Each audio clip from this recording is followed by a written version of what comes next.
Australia, and I saw a couple of people do these videos through Marshall and through other websites. So I thought I'd do one. Thomas from Sydney, Australia, and I'm a flag marshal, grid official, pit lane official,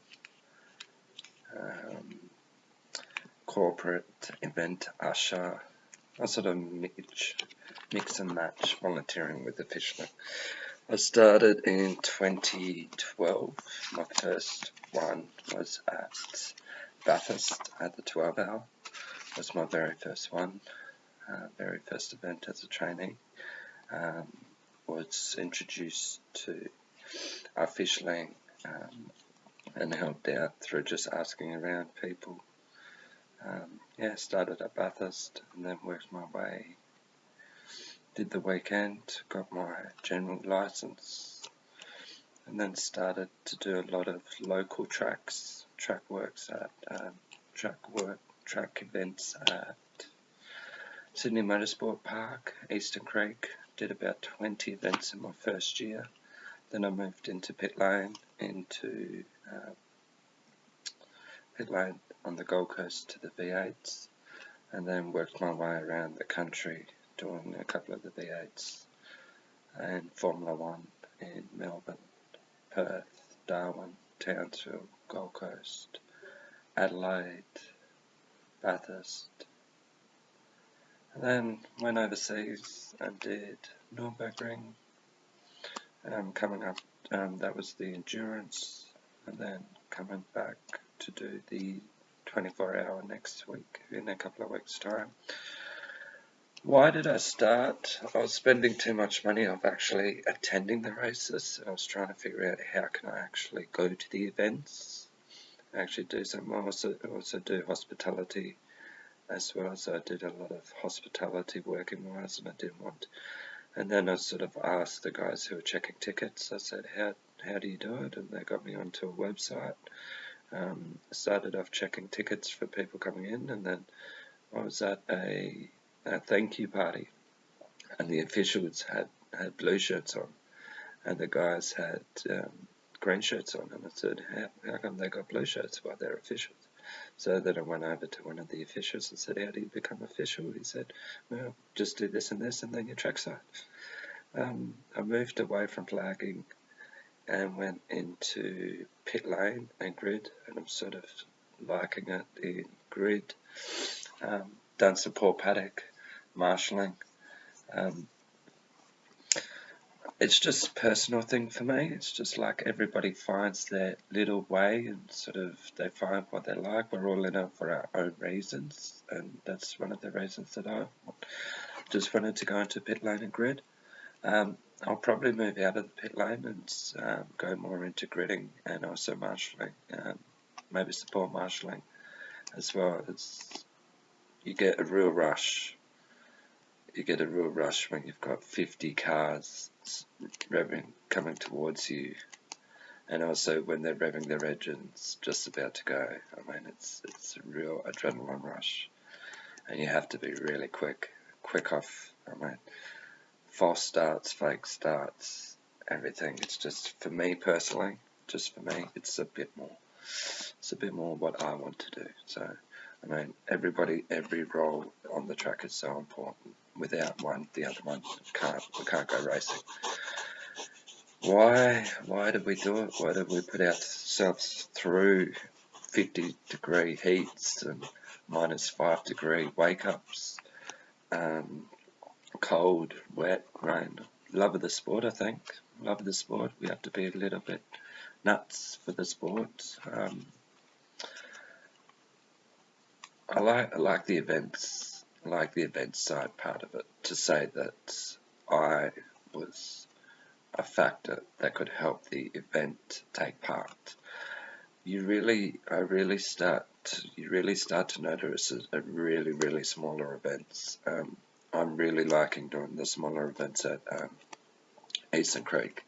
And now when I get back to Australia, I'll probably do more stuff for Wakefield as well, because you really do get appreciated for what you do, and you really do feel like part of the team rather than one person out of 1,000 when you've got 5 people on 1 point, for example, Formula Ones and V8s. But if you're the only person that has to, grid up cars, dummy grid them up, make sure that they've got everything, and then go on and flag, and then jump over to pit lane, sort of thing.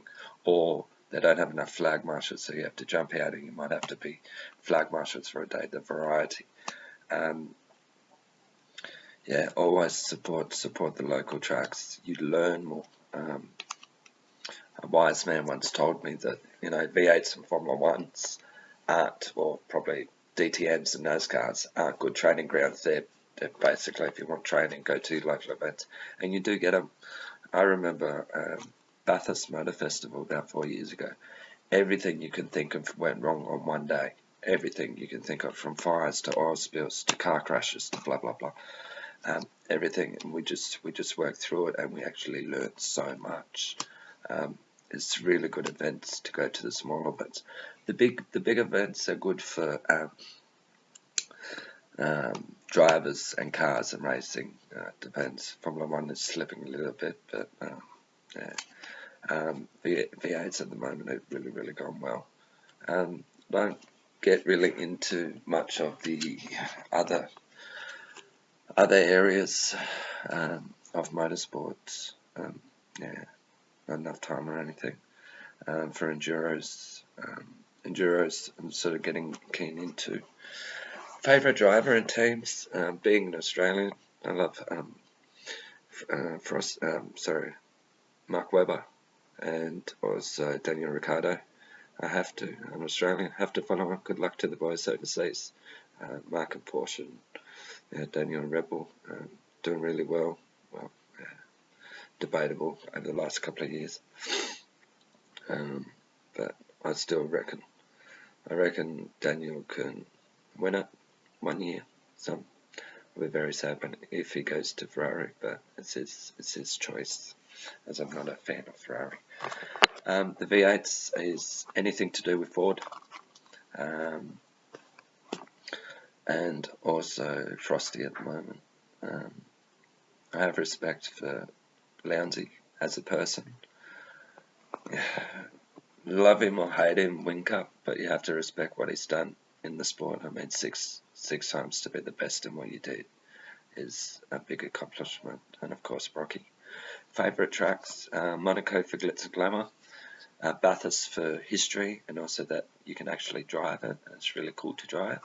I mean, I do lap times of maybe 12 minutes or something like that. But yeah, I reckon if I start getting into a race car, I'll probably kill myself on the roads. I have a soft spot for Clipsal, because it's one of my very first events that I attended to when I was younger, very young, when I first started getting into it. And I also worked at the Millennium Le Mans race that they had there as in hospitality, and of course Bathurst pit. The Gold Coast, because it was my first pit lane experience, and I'm starting to really like and enjoy Wakefield, because it's just basically, they're just awesome there.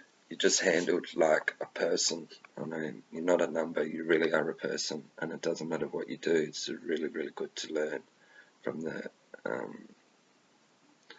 the experienced people. I mean, they've got some of the best in the world, and that's not blowing smoke up their asses. They really do. I mean, they do the 12-hour F1s every year, sort of thing. And the 1,000 every year. So it's I don't know what else there is. Favorite tracks I've covered, drivers I've covered, why? As somebody once said, racing got me into this, but the friends, I can't believe how many good friends I've actually made out of this. And problem with making too many people is some of us leave us as well, leave the earth.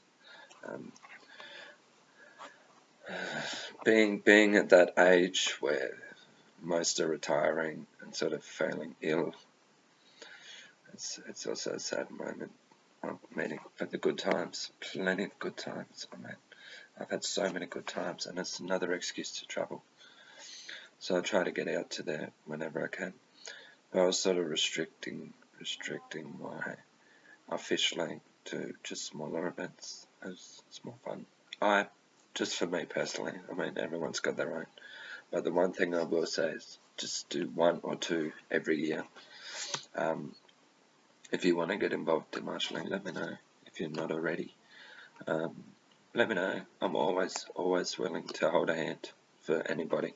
It's so easy, and you can get so much out of it. I mean, I've maybe rocked up 50 or 60 events already, and that's only in the last 4 or 5 years. Look, some people are more crazy than I. They do like 100 events a year. Some people only do 2 or 3. It's just whatever you can. I'm starting to pick and choose mine now. Yeah. Tracks I want to go to and official is Phillip Island and Monaco. I'm still trying to get into Monaco, but I'm not having much luck. Don't speak French, and I'm too old apparently. I've tried, but yeah. Anyway, this is why we love marshalling. Anyway, enjoy, have fun. I hope you enjoyed it. Yeah, it's not rehearsed, so yeah. Anyway, peace out.